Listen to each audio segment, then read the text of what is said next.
Amanda. Amanda, if you would not mind unmuting yourself now, and we look forward to your question for Ian Harris. Hi, Ian. I have a quick question. I'm working. I'm listening while I'm working today, and if I have missed this, I apologize. Is there any studies showing the placebo versus multiple types of weight loss surgery? I know a lot of people who have had it, and it's kind of a mixed bag with several people that I know who have gotten really horrible side effects from it, where they've had to have colostomy bags, almost died. But then I have other people that I've seen that seem to have success with it. But then some of those successful ones are short-lived and sometimes gain the weight back at the end, like later down the road. So if I missed it, I apologize, but could I get some of your thoughts on that, and if there's any information that you had via that? Yeah, thanks for that question. I think weight loss surgery is a great question because as you know, it's become commonplace in the last sort of decade or two, and I've watched this. And a very good friend of mine that I went through medicine with is a weight loss surgeon who does this. And I've had friends, like a lot of you have, who've had bad results or bounced back, or some of them had good results. But it's interesting, he has a fairly set protocol that a lot of them have, and it's an interesting protocol. He gets the patients to prove that they can stick to a 500 calorie diet or 400 calorie diet, whatever it is, prior to the surgery. So only patients that can stick to that diet and show that they can lose weight will get the surgery. And I've kind of said to him, well, if they can stick to that diet, they don't need the surgery. Like, he goes, oh no, they'll bounce back without the surgery. The surgery stops them from bouncing back. And so I think there's a lot of questions about that. And certainly it's invasive surgery, even though it's done keyhole, removing or tying off part of the digestive system is certainly,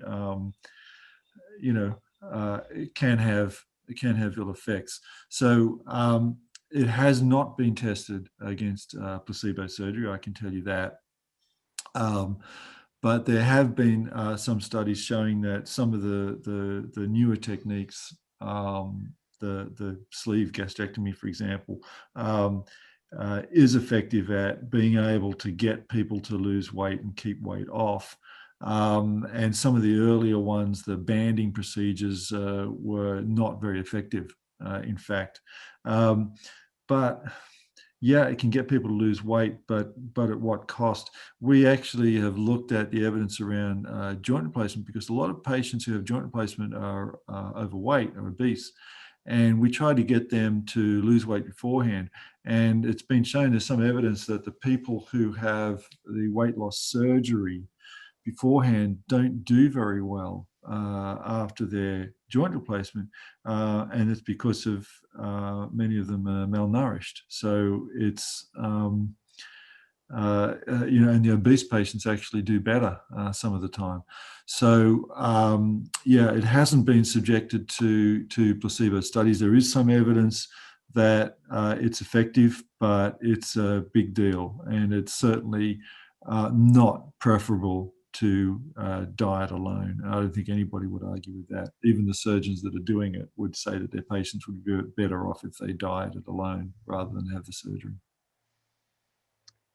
Thank you, Ian. Let's move forward now with Ellen. Ellen, go ahead and unmute yourself, please. Can you hear me okay? Yeah. Okay, thanks. Interesting what you say about the knee. I just realized I have a meniscus tear, but the thing is, I've had it for almost a year. I didn't realize what it was. And I'm not, I don't run, and I haven't been biking or doing anything really strenuous. And the pain is horrible in certain situations, like getting up from sitting.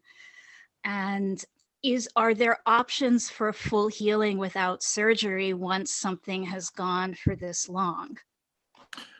Yeah, the thing about this is something which is my area of expertise. We've just submitted a paper for publication looking at this, and the problem is the meniscus tear, if it is a degenerative tear. And I should point out there's two kinds of tears. So you can get a young person playing sport that has a very healthy meniscus that tears and locks their knee so that they can't straighten their knee out.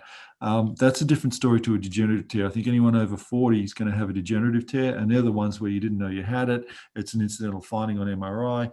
And there's been lots of studies looking at this. The meniscus tear is not the cause of the pain. That's the problem. The problem is we're using this this shortcut, this human shortcut, where somebody comes in with pain. We do an MRI scan, we see a torn meniscus, and we say, oh, the torn meniscus is causing the pain. And it's not. The torn meniscus is just a sign of a degenerative process in the knee. It's just the early stages of osteoarthritis. And if you look at the cartilage lining the knee, not the meniscus, but the actual cartilage lining the knee, you can also see that it's degenerating.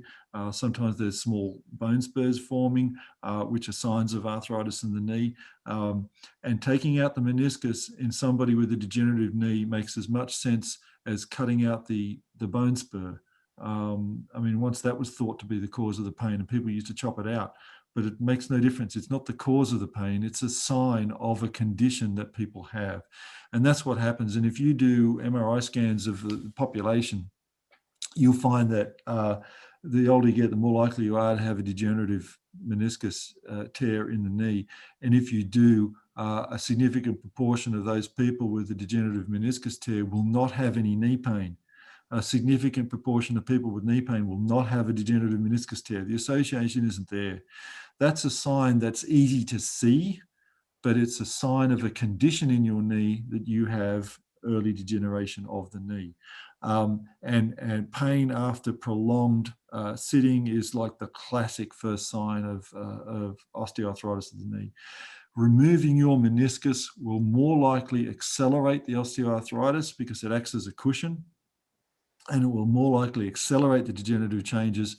And I'm just noticing it's not degenerative. If I don't know what age you are, but if you're over 40, the tear is degenerative. It's not labeled as degenerative, and we can label things lots of ways on MRI scan reports. But that's what happens. Rotator cuff tears are virtually all degenerative because they all occur in people over 35, over 40. By the time you're 80, nearly everybody has a rotator cuff tear. This is a degenerative condition. This is what happens to the cartilage in our bodies. This is why I have wrinkles. This is why people get flabby. Your cartilage degenerates as you get older. Your meniscus is made of cartilage. Your rotator cuff insertion is the tendons. It's the cartilage in the tendons. It's these are the things that degenerate as we get older.